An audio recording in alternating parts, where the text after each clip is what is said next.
Hello everyone. आज हम लोग जो आंसर की आप लोग को दे रहे हैं, क्योंकि आज पैडागोजी पेपर हुआ है, सभी पेपर बहुत ही अच्छे गए हैं। जितने अभी तक फीडबैक हमें मिले हैं सभी पेपर ठीक ठाक था। और जो टॉपिक मेनली जो टॉपिक कल आपको बताया गया, Bloom taxonomy, TLM, teaching learning material, सभी वो टॉपिक से क्वेश्चन आ गया। टीचिंग मेथड, ये सभी से क्वेश्चन आ गया। तो अगर जो बच्चे टॉपिक अच्छे से करके गए होंगे उनका तो अच्छा गया होगा।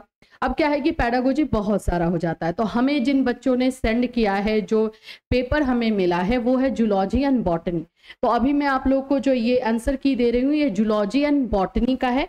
और जूलॉजी और बॉटनी में जिन जिन लोगों का ये सब्जेक्ट है, मैच कर लो कितने मार्क्स आ रहे हैं। और अगर आप लोगों को अपना चाहिए तो भाई भेज देना, लेकिन ज़्यादा इस पैडागोजी पेपर का आंसर की हम नहीं दे पाएंगे, ये भी मैं बता देती हूँ। बट फिर भी मेन जो पेपर होता है, जैसे हिंदी मेन हो जाता है, सभी मैक्सिमम बच्चे ये लेते हैं, तो वैसे करके हम एक दो और पेपर का आपको दे देंगे, बट वो कल हो पाएगा, क्योंकि अभी तक किसी ने भी इस सब्जेक्ट को छोड़ करके किसी और सब्जेक्ट का सेंड नहीं किया। चलिए इसको अभी हम देख लेते हैं। आप लोग मैच कर लो किसके कितने मार्क्स आ रहे हैं, और जब अब बच जाएगा चाइल्डहुड एंड ग्रोइंग अप, उसके लिए अच्छे से प्रिपरेशन आप लोग करो। क्वेश्चन बहुत ही अच्छा था, बहुत अच्छा था। इसी में फेल होने का चांसेस रहता है, लेकिन बहुत अच्छा पेपर था ये। जीव विज्ञान मुख्य रूप से किससे संबंधित है? तो आपका आंसर हो जाएगा स्टडी ऑफ लिविंग ऑर्गेनिज्म, है ना। निम्न में से कौन सा कथन जीव विज्ञान की प्रकृति का सबसे अच्छा वर्णन करता है? D number, it is a dynamic and evolving, विकासशील है ना।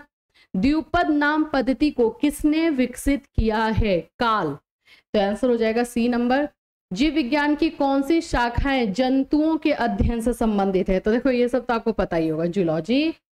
फिर उसके बाद आ जाते हैं, निम्नलिखित में से किसने हिस्टोरिया एनिमेलियम बुक को लिखा है? आंसर हो जाएगा बी, अरस्तु। जीव विज्ञान की कौन सी शाखा जीवों के वर्गीकरण करने को है? टेक्सोनॉमी। थोड़ा सा यहाँ पे देखना, इंग्लिश में सिर्फ टेक्सोनॉमी लिखा है, हिंदी में देखोगे तो विज्ञान का वर्गीकरण लिखा हुआ है, इसीलिए इसका आंसर बी नंबर है। निम्नलिखित में से कौन जैविक विज्ञान की शाखा नहीं है? आंसर हो जाएगा सी, जियोलॉजी। निम्नलिखित में से कौन सा जीव विज्ञान का सामाजिक मूल्य है? सी, इंप्रूविंग पब्लिक हाइजीन। अब ऑप्शंस के अकॉर्डिंग यही जा रहा है। निम्नलिखित में से कौन सा जीव विज्ञान का मूल्य नहीं है? तो यहाँ पे बी नंबर देखो, इग्नोरिंग एनवायरमेंटल इश्यूज। तो ऑफकोर्स एनवायरमेंट को इग्नोर करने के लिए तो जीव विज्ञान कभी नहीं बोलेगा, तो नहीं में बी हो गया। और निम्नलिखित में से कौन सा जीव विज्ञान का एक प्रमुख शैक्षिक मूल्य है? आंसर हो जाएगा D, development of scientific attitude. किसके अनुसार जीव अपने जीवन काल के दौरान अर्जित? इसका आंसर आप लोग का ए नंबर, ठीक है। निम्नलिखित में से कौन सा पदार्थ कोशिका की गतिविधि को नियंत्रित करता है? आंसर हो जाएगा डी नंबर। एंथोलॉजी अध्ययन है, एंथोलॉजी के बारे में क्वेश्चन है। सी, फ्लावर्स एंड फ्लावरिंग प्लांट्स। निम्नलिखित में से कौन सा फूल पाठ्यक्रम में जीव विज्ञान को शामिल करने का वैध कारण है? आंसर हो जाएगा डी। जीव विज्ञान में आनुवंशिकता एवं डीएनए संरचना का अध्ययन किस विषय द्वारा समर्थित है? तो ये हो जाएगा केमिस्ट्री।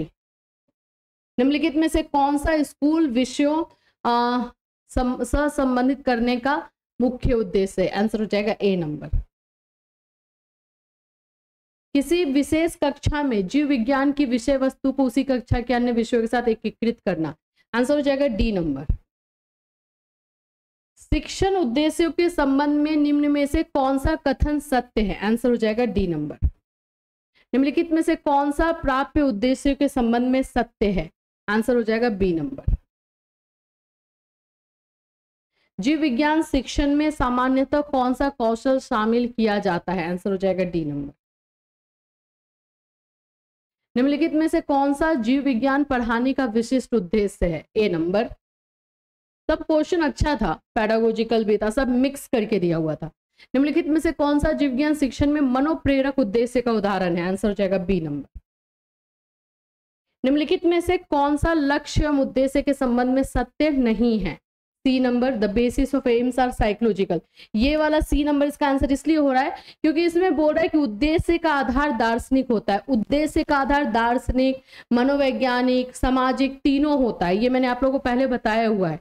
आंसर इसलिए इसकी वजह से इसका आंसर सी होगा, क्योंकि इसमें पूछ रहा है कि कौन सा नहीं है। व्यवस्थापन का संबंध किस पक्ष के उद्देश्य से है? व्यवस्थापन यानी ऑर्गेनाइजेशन, तो ये साइकोमोटर डोमेन से है। ब्लूम टेक्सोनॉमी से क्वेश्चन है। जागरूकता ग्रहण करने की तत्परता, ये क्या है? तो रिसीविंग हो गया, ये भी आपका ब्लूम टेक्सोनॉमी से ही है, अफेक्टिव डोमेन से है। ब्लूम के वर्गीकरण में संज्ञानात्मक व्यवहार का उच्चतम स्तर कौन सा है? आप सभी को पता है, इवैल्यूएशन। आरसीएम उपागम के अनुसार उद्देश्य का व्यवहार परक लिखने में संबंध कौन सा कथन सत्य नहीं है? आंसर हो जाएगा सी नंबर। आरसीएम जो है ना, ब्लूम टेक्सोनॉमी जो 6 पार्ट में डिवाइडेड है, 6 पार्ट में है ज्ञानात्मक पक्ष, उसको 4 पार्ट में लाया गया था, तो 3 पार्ट को मिक्स करके एक बनाया गया था, तो ये आरसीएम भी इसी से रिलेट करता है, तो इसका आंसर हो जाएगा सी नंबर। उद्देश्य लेखन में से संबंधित कौन सा उपागम ज्ञानात्मक में भावात्मक पक्ष से संबंधित है? तो ये तीनों हो जाएगा डी। ने किस निर्देशनात्मक उद्देश्य का वर्गीकरण किया? साइकोमोटर। निम्नलिखित में से कौन सा शिक्षण विधि के संबंध में सत्य नहीं है? आंसर हो जाएगा डी नंबर। उद्देश्य को व्यवहारिक शब्दावली में लिखने के लिए निम्नलिखित में से क्या ध्यान में रखना चाहिए? आंसर हो जाएगा डी। निम्नलिखित में से कौन सा कथन सत्य है? आंसर हो जाएगा सी। निम्नलिखित में से कौन सी शिक्षण विधि करके सीखने पर बल देती है? प्रोजेक्ट मेथड, ए नंबर। निम्नलिखित में से कौन सी व्याख्यान विधि की सीमा नहीं है? आंसर हो जाएगा सी नंबर। कक्षा में प्रदर्शन करते समय शिक्षक को निम्न में से क्या ध्यान रखना चाहिए? आंसर हो जाएगा ए नंबर। ह्यूरिस्टिक विधि बल देती है डिस्कवरी पे, तो आंसर हो जाएगा सी नंबर, खोज पे। पादप कोशिका के संरचना सिखाने के लिए निम्नलिखित में से कौन सा उपयुक्त है? तो आंसर हो जाएगा लैब। ऑप्शंस यही है इसमें ना, तो उसके अकॉर्डिंग। निम्नलिखित में से कौन सी अन्वेषण विधि की विशेषता नहीं है? आंसर हो जाएगा डी। जीव विज्ञान शिक्षण में क्षेत्र यात्राएं उपयोगी होती है? आंसर हो जाएगा सी।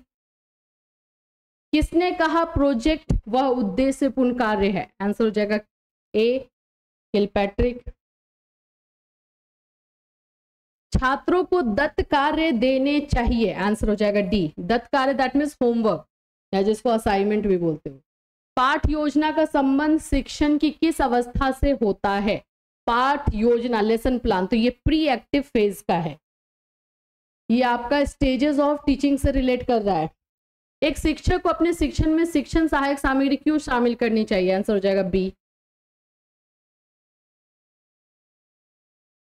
निम्नलिखित में से कौन सा पाठ योजना निर्माण का सिद्धांत नहीं है? आंसर हो जाएगा सी। पाठ योजना के निर्माण से संबंधित कौन सा उपागम प्रणाली उपागम पर आधारित है? A number. What is correct order? Herbert के 5 सोपान उपागम में सोपानों का सही क्रम क्या है? आंसर हो जाएगा ए, उसका पूरा क्रम यानी मांगा है सीक्वेंस। ठीक है, तो सीक्वेंस जो है वो आप लोगों का 46 का ए नंबर। 47, किस प्रकार की योजना पाठ्यक्रम और पाठ योजना के मध्य सेतु का काम करेगी? Unit plan. Which of the following is not true regarding unit plan? Unit plan से रिलेटेड कौन सही नहीं है? तो आंसर हो जाएगा बी।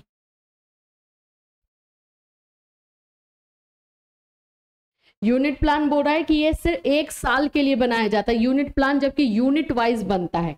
ये जो बता रहा है बी नंबर, ये एनुअल प्लान बनता है। ठीक है, इसलिए ये बी नंबर गलत है। इकाई योजना का विकास किसने किया है? Crowder. Which statement is true related to problem solving method? तो ये भाई चाइल्ड सेंटर्ड होता है, समस्या समाधान विधि चाइल्ड सेंटर्ड है।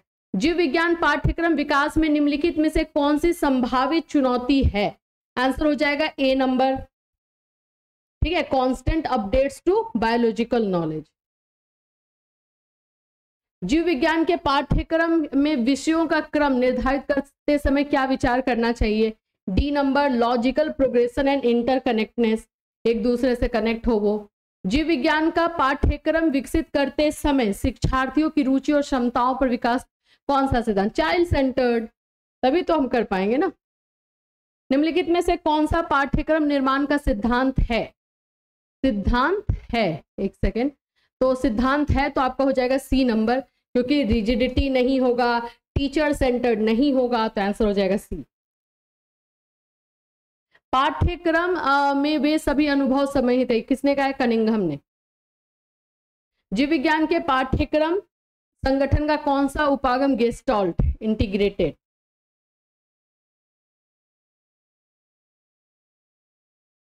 पाठ्यक्रम विकास प्रक्रिया में पहला चरण क्या है?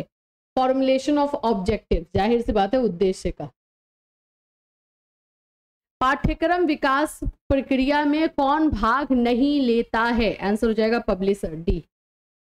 पाठ्यक्रम मूल्यांकन मुख्य रूप से किसका मूल्यांकन करता है? आंसर हो जाएगा सी। पाठ्यक्रम मूल्यांकन के लिए निम्न में से क्या आवश्यक है? आंसर हो जाएगा डी। निम्नलिखित में से कौन सा दृश्य श्रव्य साधनों का लाभ नहीं है? आंसर हो जाएगा डी। निम्नलिखित में से कौन सी तात्कालिक शिक्षण सहायक सामग्री है? ठीक है, तो इसमें तो नहीं किया गया, क्या है? Which of the following is an improvised teaching aids? Commercial produced aids, व्यावसायिक aids created using logically available materials. Which of the following is an improvised teaching aids? ठीक है, aids made by students, high tech teaching aids। Answer हो जाएगा B, जो बचा है, जो मिल रहा है उसके थ्रू बनाया जाना। निम्नलिखित में से कौन सा श्रव्य सामग्री का उदाहरण है? श्रव्य सामग्री जिसको सिर्फ सुन सकते हैं, तो टेप रिकॉर्डर। श्याम पट के उपयोग के संबंध में निम्न में से कौन सा सही नहीं है? आंसर हो जाएगा डी। बाकी ये सब ब्लैक बोर्ड यूज करते समय होना चाहिए। ये माइक्रो टीचिंग से क्वेश्चन है। शिक्षण सहायक सामग्री के संबंध में निम्न में से कौन सा सत्य नहीं है? आंसर हो जाएगा डी। निम्नलिखित में से कौन सी जीव विज्ञान की पाठ्य पुस्तक की विशेषता नहीं है? आंसर हो जाएगा डी। निम्नलिखित में से किस आधार पर पाठ्य पुस्तक का मूल्यांकन होना चाहिए? आंसर हो जाएगा बी। जीव विज्ञान पाठ्य पुस्तकों की उपयोगिता है, इसका आंसर हो जाएगा डी। शैक्षिक मूल्यांकन का उद्देश्य है, आंसर हो जाएगा आपका बी। नैदानिक मूल्यांकन, आपका आंसर हो जाएगा डी। कल जो है बैच में ये सारी चीजें मूल्यांकन को लेकर समझा दिया गया था, और जो जो समझाया गया था सब आ गया है। शिक्षण अधिगम प्रक्रिया के दौरान किस प्रकार का मूल्यांकन किया जाता है, यह भी बताया गया था। ए नंबर, फॉर्मेटिव। निम्नलिखित में से कौन 360 डिग्री मूल्यांकन में पृष्ठपोषण दे सकता है? आंसर हो जाएगा सी। सतत आकलन का अर्थ है, सीसी के बारे में भी बताया गया था, आंसर हो जाएगा ए। निम्नलिखित में से कौन से प्रश्न प्रत्यय स्मरण प्रकार के प्रश्न हैं? आंसर हो जाएगा रिक्त स्थान की पूर्ति, ए नंबर। निम्नलिखित में से कौन सा परिमाणात्मक परीक्षण का उपकरण नहीं है? आंसर हो जाएगा डी। निम्न में से कौन सी अच्छे मापन की विशेषता नहीं है? सब्जेक्टिविटी, ए नंबर। परीक्षण को वही मापना चाहिए जिसके लिए इसे बनाया गया, आंसर हो जाएगा वैलिडिटी, सी नंबर। पाठ योजना में विषय की प्रस्तुति के उद्देश्य से निम्नलिखित में से कौन सा प्रश्न पूछा जाना चाहिए? ए नंबर। क्रियात्मक अनुसंधान का प्राथमिक उद्देश्य है, आंसर हो जाएगा डी। एक्शन रिसर्च से क्वेश्चन दे दिया है। क्रियात्मक अनुसंधान डिजाइन में पदों का उचित क्रम है, आंसर हो जाएगा बी। निम्नलिखित में से कौन सा क्रियात्मक अनुसंधान के डिजाइन का सबसे अच्छा वर्णन करता है? आंसर हो जाएगा बी। निम्नलिखित में से कौन सी क्रियात्मक शोध की विशेषता नहीं है? आंसर हो जाएगा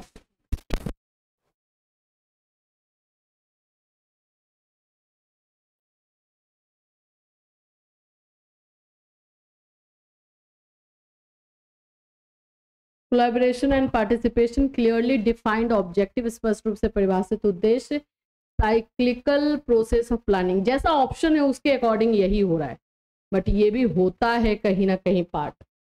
निम्नलिखित में से किस शोध प्रकार में शिक्षण दक्षताओं को बढ़ाने की क्षमता है? आंसर हो जाएगा डी। एक प्रभावी क्रियात्मक अनुसंधान में निम्नलिखित में से कौन सा विकल्प सही है? Answer C. निम्नलिखित में से कौन सा क्रियात्मक अनुसंधान का प्रथम सोपान है? ए। क्रियात्मक अनुसंधान कौन कर सकता है? Any practitioner in their field, only graduate student, only university professor, या केवल पेशेवर शोधकर्ता? देखो इसमें करने के लिए टीचर प्रिंसिपल सब कर सकता है, तो टीचर प्रिंसिपल का तो नाम नहीं दिया है, तो भाई प्रैक्टिशनर ही ए नंबर ही कर देते हैं। क्वेश्चन थोड़ा सा तो अब किया है वैसा। क्रियात्मक अनुसंधान मौलिक अनुसंधान से भिन्न होता है क्योंकि, आंसर हो जाएगा डी। पाठ योजना के प्रस्तावना प्रश्न संबंधित होता है प्रीवियस नॉलेज से, सी। परियोजना विधि आधारित है प्रयोजनवाद पे। जीव विज्ञान शिक्षक में मूलभूत योग्यताएं होती हैं, इसका आंसर आपका आ जाएगा डी, सभी। सूक्ष्म शिक्षण के संबंध में कौन सा कथन सत्य है? आंसर हो जाएगा बी। सूक्ष्म शिक्षण की अवधारणा किसने विकसित की है? एलन। ये सब आपको नोट्स में भी दिया गया था ये सब चीजें। सूक्ष्म शिक्षण का मुख्य उद्देश्य है, सी। सूक्ष्म शिक्षण का प्रयोग किया जाता है शिक्षण प्रशिक्षण में। निम्नलिखित में से कौन सी प्रविधियों का उपयोग प्रस्तावना कौशल में किया जा सकता है? ए नंबर, आस्किंग क्वेश्चंस, इसमें क्वेश्चन पूछा जाता है। कौन सा उद्दीपक परिवर्तन कौशल का घटक नहीं है? Answer D. जीव विज्ञान शिक्षण को प्रभावी बनाने के लिए एक अध्यापक का कार्य होता है, आंसर हो जाएगा सी। इसमें ना इस बार मैं देख रही हूँ कि ऑल ऑफ द अबव बहुत दिया है और all of the above wrong हो रहा है, इसमें एक ही आंसर सही हो रहा है। इस वाले में बायोलॉजी वाले में, जूलॉजी बॉटनी में ये किया है। जल में घुलनशील विटामिन है, विटामिन बी एंड सी, तो आंसर हो जाएगा बी नंबर। मूक का क्या अर्थ है? तो आंसर हो जाएगा ए, मैसिव ओपन ऑनलाइन कोर्स। सहकारी अधिगम में शिक्षक की भूमिका क्या होती है? जो ऑप्शन है उसके अकॉर्डिंग फैसिलिटेटर, बी नंबर। तो ये आप लोग के जूलॉजी एंड बॉटनी के आंसर की है, मैच करके बता देना। वैसे मेरे ख्याल से इस बार आप लोग का बैक ज्यादा नहीं लगेगा। आई होप कि सभी बच्चों का जो है अच्छा गया हो, सभी के मार्क्स अच्छे आए हो। नेक्स्ट एग्जामिनेशन के आंसर की के साथ फिर मिलूंगी। Till then take care.